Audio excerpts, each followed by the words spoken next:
Quero, então, no tempo que a gente tem, te convidar a abrir a sua Bíblia na carta de Paulo, segunda carta de Paulo a Timóteo,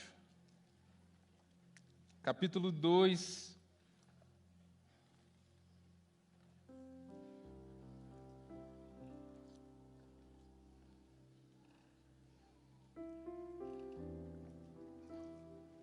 Nós vamos ler versículo 1 e 2. Não vou conseguir te passar tudo dessa mensagem, mas vou pontuar algumas coisas que eu acredito serem fundamentais e tem a ver com esse culto, com os testemunhos que nós compartilhamos aqui hoje. Então, segunda carta de Paulo a Timóteo, capítulo 2, versículo 1 e 2 diz assim: Portanto, você, meu filho, fortifique-se na graça que há em Cristo Jesus, e as coisas que me ouviu dizer na presença de muitas testemunhas. Confie a homens fiéis, que sejam também capazes de ensinar a outros. Eu me surpreendo com esse texto porque é um texto tão curto, apenas 2 versículos, mas que traz uma mensagem muito profunda, que traz muito significado, tem muito a ver com aquilo que nós estamos experimentando e aquilo que nós estamos fazendo aqui hoje. Para essa mensagem, eu escolhi o tema A Maneira de Deus Fazer Coisas Grandes. E eu escolhi esse tema porque Deus é um Deus grande. Deus é um Deus que faz coisas grandes. E nós, como igreja, estamos envolvidos em uma grande obra, amém? Você que é parte do corpo de Cristo, você que faz parte de uma célula, você é parte de uma grande obra na cidade. Agora, uma vez que nós entendemos que Deus é um Deus grande, para que de fato seja grande aquilo que a gente faz, aquilo que a gente vive, nós precisamos então entender uma maneira. Porque eu posso ser grande de diversas maneiras, mas não significa que é a maneira que Deus quer que eu seja grande. E a melhor maneira, então, se eu quero agradar a Deus e viver o propósito dele, é entendendo a forma que Deus age de maneira grande. Quando Deus quer construir algo grande, ele tem uma forma de fazer as coisas. E é sobre isso que a gente vai falar aqui hoje. Isso é importante para nós porque se eu não souber a maneira que Deus quer que eu cresça, que eu viva esse algo grande, eu corro o risco muitas vezes de viver aquém, simplesmente porque tinha talvez até uma boa intenção, mas não entendi a maneira. Eu não entrei no trilho, na maré de Deus para que as coisas cresçam. Primeira coisa que a gente vê aqui nesse texto, então, sobre a maneira de Deus, é na formação de novos discípulos a partir de gerações.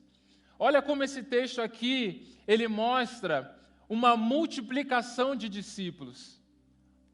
A gente vê Paulo falando, olha, fortifique-se na graça que há em Jesus. E quem está falando?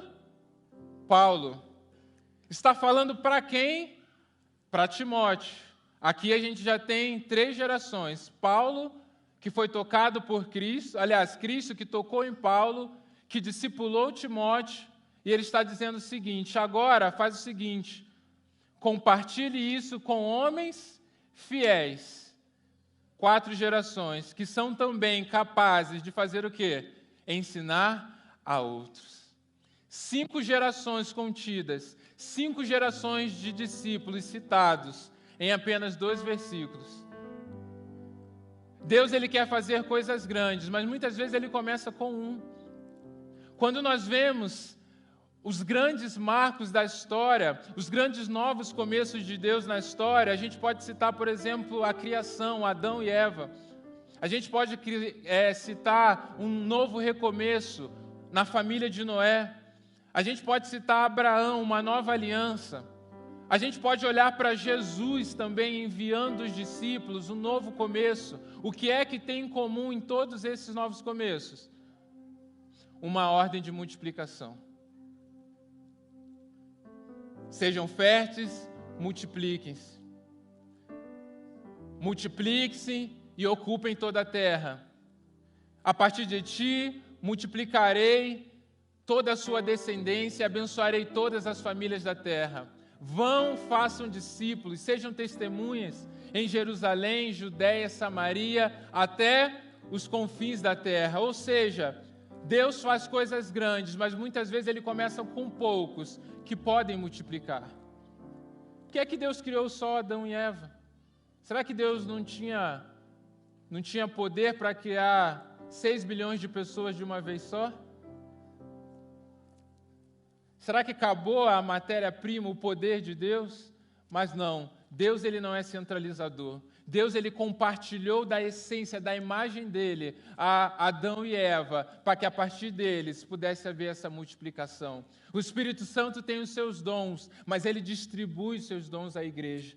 Da mesma forma, Jesus veio como Deus, à terra e como homem. E ele podia ficar anos aqui na terra para ganhar o máximo de pessoas possíveis. Mas em 3 anos ele formou o discípulo e ele disse: vocês poderão fazer obras maiores. Então, a primeira coisa, se nós queremos viver coisas grandes, é entendermos que aquilo que Deus nos deu tem o potencial de ser multiplicado. Talvez você olhe para aquilo que Deus te deu, talvez você olhe para os talentos que você tem, você olha para o tempo que você tem e você pensa assim, é muito pouco. Mas a verdade é que quando eu coloco diante do Senhor, Deus ele pode multiplicar para que muitos sejam alcançados. E esse é o nosso desafio como igreja, entendermos o potencial que Deus nos deu e como isso pode ser multiplicado na cidade. Porque é verdade que se Deus quer que multiplique algo através de nós, é porque o que Ele nos deu já tem esse potencial. Agora, se há uma ordem de multiplicar, é que potencial só não basta. Eu preciso ser intencional. A gente vê na parábola, por exemplo, dos talentos, que o que tinha 5 multiplicou para 10. O que tinha 2 multiplicou para 4. Mas o que tinha 1, ele não multiplicou. E talvez ele estava seguro no seu coração de que ele ia entregar aquele talento. E o mestre, o Senhor, ia ficar feliz. Porque, na verdade, ele devolveu tudo aquilo que ele recebeu. Você já pensou nisso? Ele entregou 100% daquilo que ele recebeu do seu Senhor. Mas o princípio da multiplicação nos mostra que nós não vamos prestar conta de tudo aquilo que nós recebemos. Nós aprendemos que vamos prestar conta de tudo aquilo que nós multiplicamos. Porque esse é o propósito de Deus. Essa é a primeira coisa. Segunda coisa é que nós vemos aqui que Deus faz coisas grandes através de gerações quando o teto de uma geração se torna o chão da próxima geração. Deus não quer que todas as gerações comecem algo do zero. Deus quer que haja uma evolução. Uma geração nos levou até um lugar, a próxima geração parte daquele lugar para ir mais longe. É assim que Deus faz coisas grandes. Talvez em algum momento você, quando estudava, tinha aquele dia que estava chovendo, e aí você não queria ir para a escola. Você falava assim, poxa pai, poxa mãe, hoje está chovendo, como é que eu vou para a escola? Aí seu pai falava, o quê? Na minha época eu andava mais de 1 hora, passava no meio do mato, atravessava o rio nadando, né? A minha mochila era um saco de arroz, onça correndo atrás, para chegar na escola. E agora você, que anda 5 minutos, ou tem que pegar um ônibus, às vezes vai de carro, não quer ir para a escola. É assim. Nós vemos, talvez o seu pai teve uma vida mais difícil, mas preparou um fundamento para você que te propiciou você ir mais longe, te deu a oportunidade de ir além. Talvez seus pais não estudaram, você pôde estudar pelo aquilo que eles construíram. Então, de maneira social, a gente vê, né, de maneira geral, até a tecnologia envolve isso de geração a geração, o que uma geração desenvolve, a outra já nasce dentro daquele contexto, e espiritualmente não é diferente. O desejo de Deus é que vivamos algo grande, que seja passado de geração em geração, não apenas na nossa descendência biológica, mas a partir também da nossa descendência espiritual. Uma igreja que faz discípulos, uma igreja que tem filhos espiritual, no sentido de ganharmos novas pessoas e caminharmos com elas em discipulado. Esse é o propósito de Deus, porque a gente vê que as marcas das gerações são passadas. Então, quando a gente olha para Jesus, qual que é a marca que o texto diz? Fortifique-se na graça. Essa foi a marca de Jesus, aquele que veio com graça e verdade. Isso significa que não é pelo mérito que Deus chama líderes. Deus ele não chamou líderes porque eles são muito bons. Quando a gente olha para os discípulos de Jesus, talvez nenhum deles seria escolhido se o requisito fosse talento, fosse formação, porque eles não eram considerados os melhores da época. Mas a partir da graça de Jesus eles foram levantados. A partir da graça de Jesus eles aceitaram o desafio. Querido, talvez você é aquele que olha assim, não há lugar para mim, eu não tenho mérito. Olha como é que é a minha família, não tem nenhum pastor, não tem nenhum líder. Eu sou a primeira geração de crentes na minha casa, mas Deus pode ter escolhido você, porque é pela graça. Deus ele pode te levantar e Deus pode fazer uma grande obra através de você. Essa é a primeira marca. Aí a gente olha para Paulo, que vai dizer a Timóteo: pega tudo aquilo que você me viu ensinar, aquilo que eu te mostrei, na presença de muitas testemunhas. Paulo é o símbolo de alguém que tem um testemunho verdadeiro de transformação. Aquele que perseguia a igreja, mas quando tomou uma decisão diferente, as pessoas viam a transformação. Ele está dizendo: Timóteo, aquilo que eu te ensino, aquilo que eu te mostrei, eu não falei apenas de palavras, porque é muito fácil liderar a partir de palavras. Ele está dizendo assim: Timóteo, eu ensinei você através do meu exemplo. E os melhores líderes, os líderes que Deus quer levantar nesse tempo, são líderes que têm o prazer, que estão dispostos a mostrar a sua vida. Às vezes a gente fica pensando assim: poxa, minha vida, ela tem que ser perfeita para eu começar a liderar. Não, eu vou esperar, eu estou com muita luta, eu estou com muitos problemas. A minha casa, ela não é bonita, ela não é arrumada, eu tenho vergonha. Querido, deixa as pessoas verem como você enfrenta as circunstâncias da vida. Permita que as pessoas, sua vida não está perfeita, não tem problema. Todos os líderes aqui de célula da igreja são pessoas normais. Bom, quer dizer, todos normais é muita gente, né? Mas todos são cheios do Espírito Santo. Talvez você não seja normal, mas se você for cheio do Espírito Santo já está bom. É o melhor. Mas eles têm lutas, eles têm desafios, eles passam por desemprego, eles passam por desafios na família, mas a célula vê eles chorando muitas vezes lá, pedindo oração junto, compartilhando e vendo como eles enfrentam as lutas. Toda a célula é edificada. A vitória sobre a luta que você está passando também glorifica ao Senhor, e você pode ser um exemplo, um líder, inclusive em tempos de luta. A partir do seu testemunho, Paulo tinha isso. Timóteo viu Paulo enfrentar lutas muitas vezes. E aí a gente olha para Timóteo. Quem é Timóteo? A terceira geração. Timóteo é jovem. A gente tem aí, quando a gente vai estudar, pelo menos 15 anos ali do momento da igreja, e Timóteo ainda era considerado jovem. Ainda é citado ele como jovem. Então ele realmente começou muito cedo, entre 18 a 20 anos. Qual que é o problema? Autoridade. Timóteo, um novo líder, em um momento onde a idade contava muito para uma autoridade. Se você era um ancião, as pessoas te respeitavam muito mais do que um jovem. E Paulo constantemente incentivava, encorajava, Então Deus não te deu o espírito de medo, mas te deu o espírito de ousadia. Paulo ele constantemente encorajava Timóteo, que foi colocado inclusive à frente da igreja de Éfeso, porque ele sendo novo, ele precisava o quê? Desenvolver e saber que se Deus chamou ele, ele tinha essa autoridade. E é muito interessante, um dos textos onde Paulo ele vai falar isso, que diz assim, é na primeira carta: até a minha chegada, dedique-se à leitura pública das Escrituras, à exortação e ao ensino. Não negligencie o dom que foi dado a você por mensagem profética, com imposição de mãos dos presbíteros. Seja diligente nessas coisas, dedique-se inteiramente a elas, para que todos vejam o seu progresso. Atente bem para a sua própria vida e para a doutrina, perseverando nesses deveres, pois agindo assim, você salvará tanto você mesmo quanto aos que ouvem. Ele era novo, ele tinha suas inseguranças, e Paulo vai falar assim, olha, seja diligente em relação às palavras proféticas que você recebeu, Timóteo. Prepare-se para quê? Para que as pessoas vejam o seu progresso.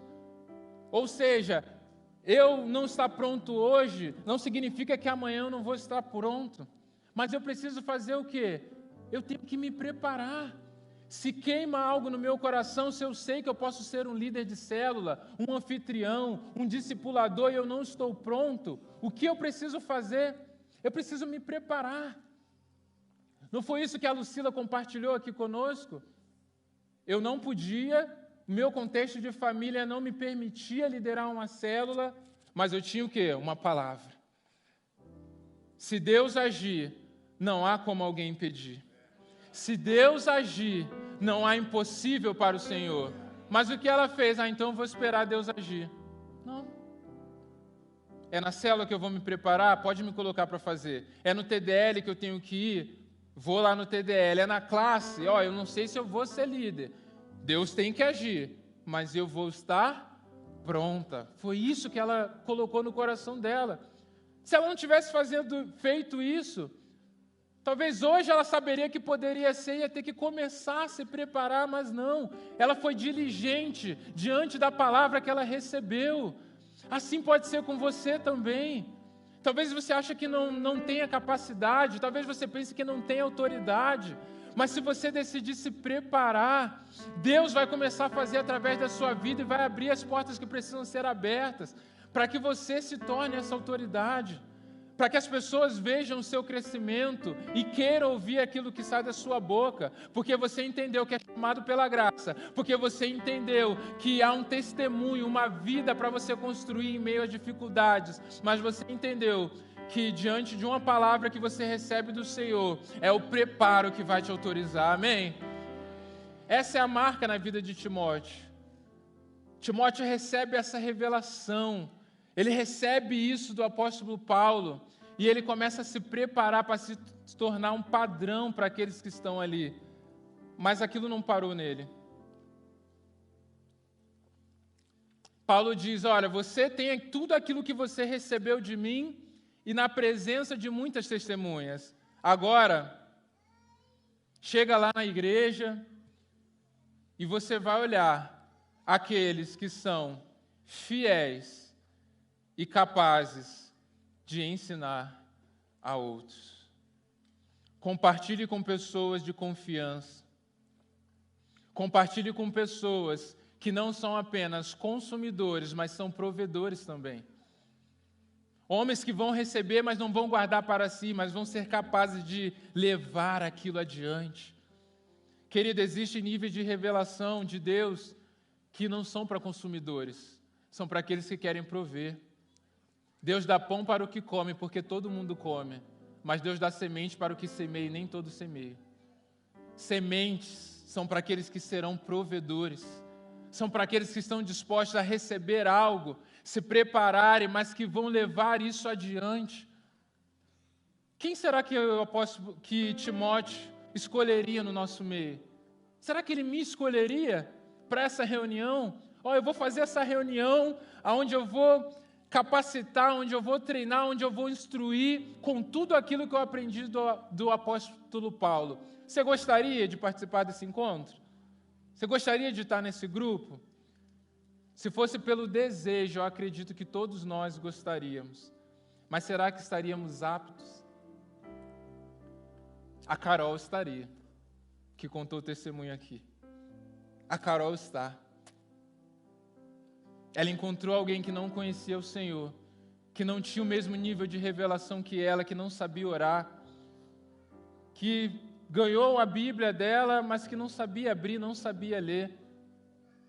Na dúvida, ela podia, poxa, vou chamar o pastor Daniel aqui para explicar, vou chamar o pastor Jeff para explicar isso aqui para ela.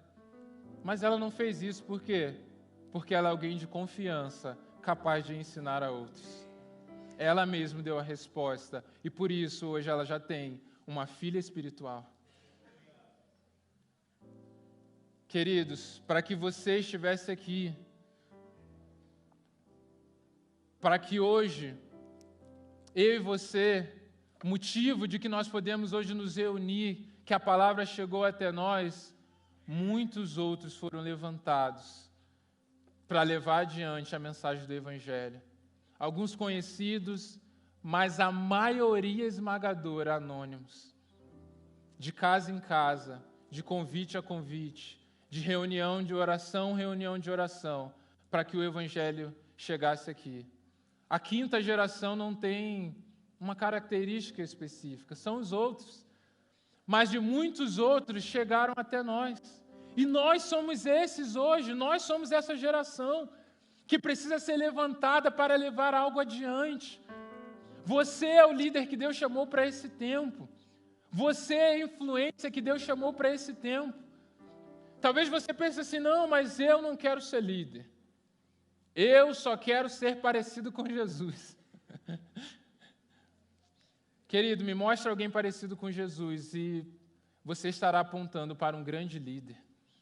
Porque a maneira de ser parecido com Jesus e não se tornar um líder é só se eu tirar algumas páginas da Bíblia. Jesus ele não veio para ser servido, mas para servir e dar a sua vida em resgate de muitos.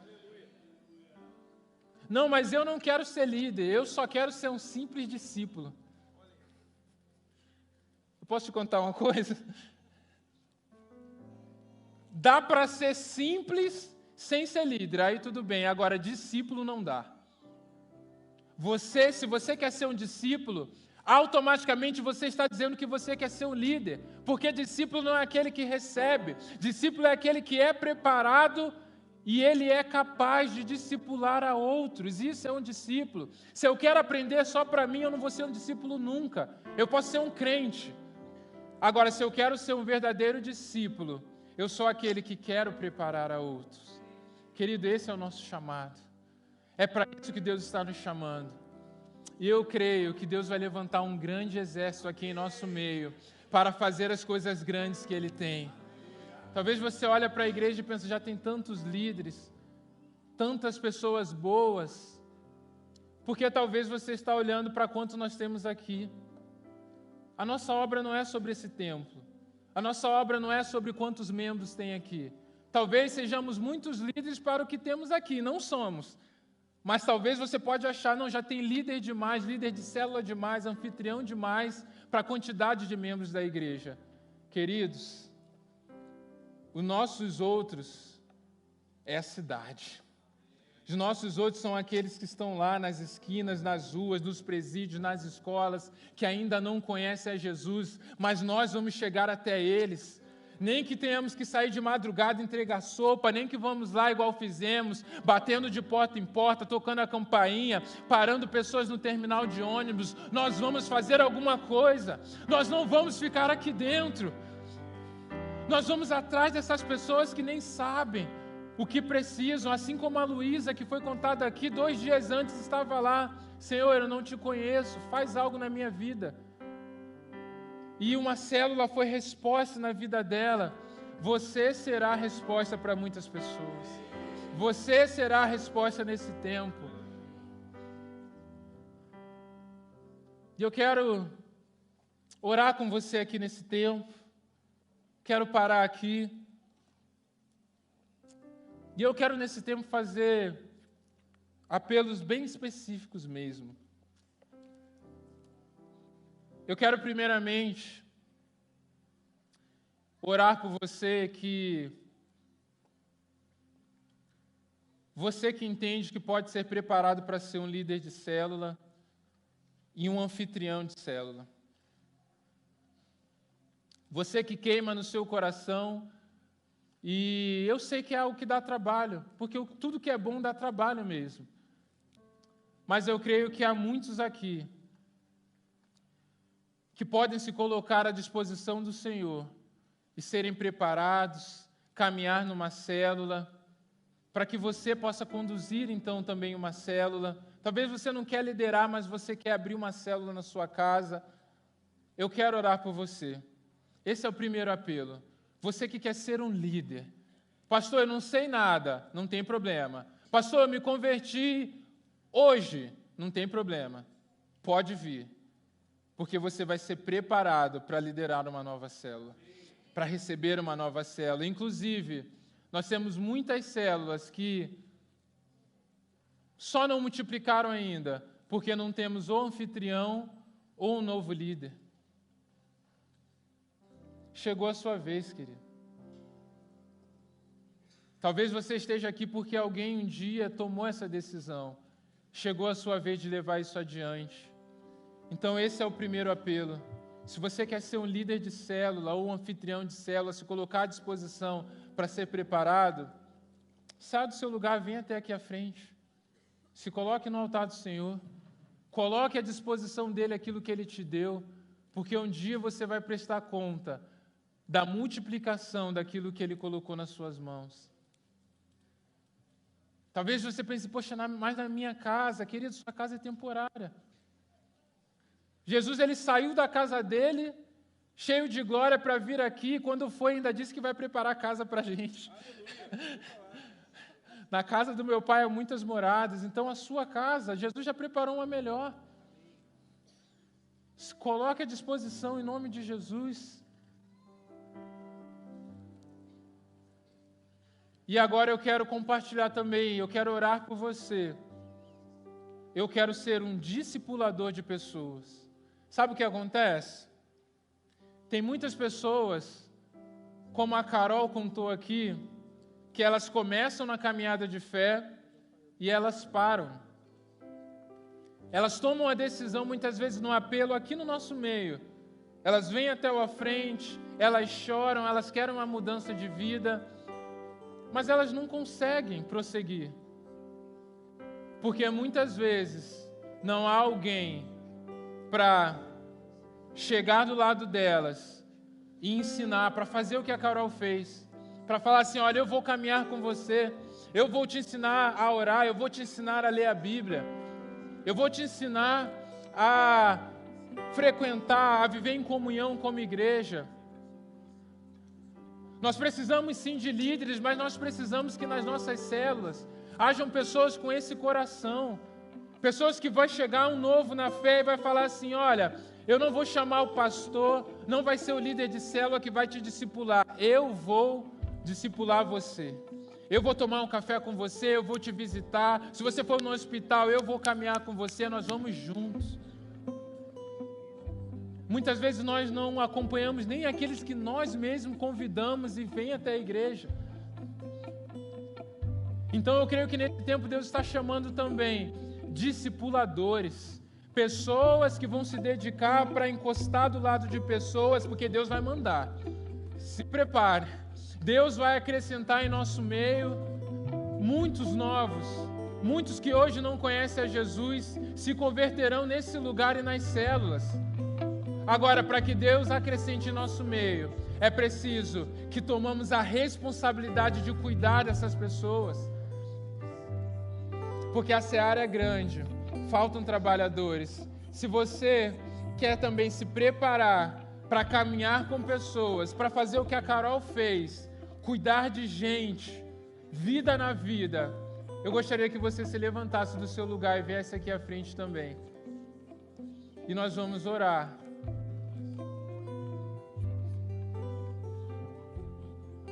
Para que você seja a resposta, para que Deus use você, para que você não passe a vida inteira fazendo muitas coisas que no fim das contas não importam para aquilo que é eterno. Amém? Eu quero orar com você que está aqui à frente, depois eu quero te pedir, você vai passar lá no stand, lá atrás, você vai colocar o seu nome lá, eles vão fazer uma lista e você vai colocar, olha, eu quero ser um líder de célula, ou eu quero ser um anfitrião de célula, ou eu quero ser o discipulador. Você vai colocar o seu nome. Se você faz parte de uma célula, você vai colocar a célula que você faz parte e vai colocar o bairro que você mora. E eu creio que terá em breve uma célula na sua casa para a glória do Senhor. Estenda sua mão para cá, vamos orar. Senhor, nós colocamos cada coração que está aqui diante de Ti, Deus. E nós oramos porque serão líderes fiéis ao Senhor e serão capazes de ensinar a muitos. Que o Senhor multiplique sobre a vida deles a unção, a capacitação do Senhor. Que eles sejam resposta nesse tempo, Pai. Nós colocamos cada vida aqui diante do Senhor para que essa decisão, Deus, frutifique em seus corações, para que eles não desistam. E que como igreja possamos cuidar deles, enviá-los, prepará-los para cumprir a obra do Senhor, Deus. Nós cremos numa grande colheita, nós cremos que veremos grandes dias de salvação aqui nesse lugar. E nós queremos nos preparar, Deus, para receber aquilo que o Senhor tem para nós. Por isso nós os abençoamos, em nome de Jesus. Amém. A gente não terminou ainda. Sei que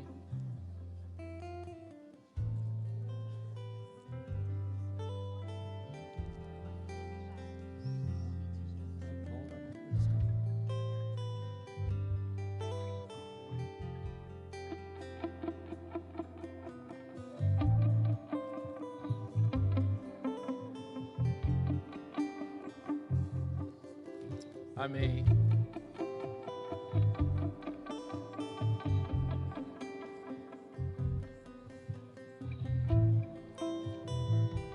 Você pode voltar para o seu lugar, você pode se assentar. Glórias ao Senhor. Em breve, vocês estarão na linha de frente, liderando célula, recebendo pessoas na sua casa. Em nome de Jesus. Pedir para o pessoal da mídia estar projetando para nós.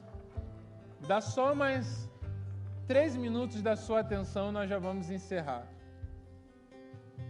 Mas eu quero apresentar, vocês viram que muitos aqui citaram uma ação evangelística que nós fizemos nas células. A gente passou o vídeo aqui, eu sei que muitos que estão aqui participaram dessa ação. E hoje nós vamos lançar uma nova ação evangelística que nós vamos fazer nesse mês, agora de outubro.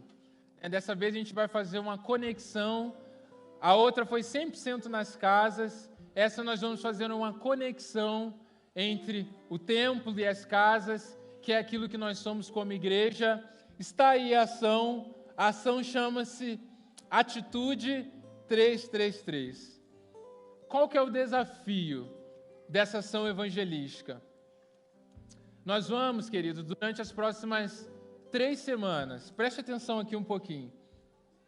O seu desafio como igreja, o seu desafio como célula, na próxima célula, os líderes vão explicar isso com mais detalhes. Hoje eu só vou dar um panorama bem rápido, mas você vai orar por 3 amigos durante 3 semanas, 3 vezes ao dia. 3 amigos, 3 vezes ao dia, durante 3 semanas. Cada semana vai ter uma orientação do que você vai fazer em específico na direção desse amigo, vai ter alguma interação com ele, mas no dia 31, nós vamos encerrar esse tempo aqui com um encontro que nós vamos chamar Encontro da Resposta, um grande culto evangelístico. Vai ser numa terça-feira, nós vamos fazer aqui no templo, onde esses visitantes estarão aqui conosco. Nós vamos preparar um presente especial para eles também, Mas o mais importante é que nós vamos declarar a eles que Jesus é a resposta. E nós cremos que viveremos aqui um grande dia de grandes salvações nesse lugar. Eu queria saber, eu posso contar com você? Quantos aqui, olha, eu vou participar dessa ação? Deus está vendo, hein? Deus está tirando uma foto lá do céu agora. Está gravado. Quando ele voltar, ele vai tirar essa foto lá para prestar conta. Eu tirei a foto, você levantou a mão. Queridos, se você realmente se dedicar nessa ação, numa estratégia que a gente acredita que é de Deus, muitas vidas serão salvas através de você. E nós cremos nisso. Então vamos orar. Pode ficar de pé agora no seu lugar, nós vamos encerrar. Mas eu quero orar já, colocando as nossas vidas, colocando esse projeto diante do Senhor, para que você seja diligente, para que você se dedique e que juntos possamos celebrar a salvação e o batismo de muitos. Nossos amigos serão batizados aqui nesse lugar em breve. Eu creio nisso, em nome de Jesus. Feche seus olhos. Pai, obrigado, Deus. Obrigado porque a obra é tua, Deus. E é um privilégio sermos chamados para algo tão grande. Colocamos cada vida que está aqui nesse lugar, cada decisão, seja de se tornar um novo líder, anfitrião, discipulador, mas toda igreja está empenhada em ganhar novas pessoas para Ti nesse mês de outubro, através dessa estratégia do Senhor, a Atitude 333. Que Teu Espírito Santo comunique aos corações quem são esses amigos, quem são aqueles que o Senhor deseja resgatar nesse tempo. E nós oramos para que desde já o Teu Espírito Santo haja nesses corações, para que eles estejam aqui nesse momento. Muitos vão se converter antes de vir ao culto, já durante a semana. Virão para celebrar e para testemunhar aquilo que o Senhor fez. Mas cremos que vamos viver uma grande colheita de almas nesse lugar, para a glória e honra do Teu nome. Assim nós finalizamos e entregamos esse tempo ao Senhor, em nome de Jesus. Amém. Vá em paz, Deus te abençoe, em nome de Jesus.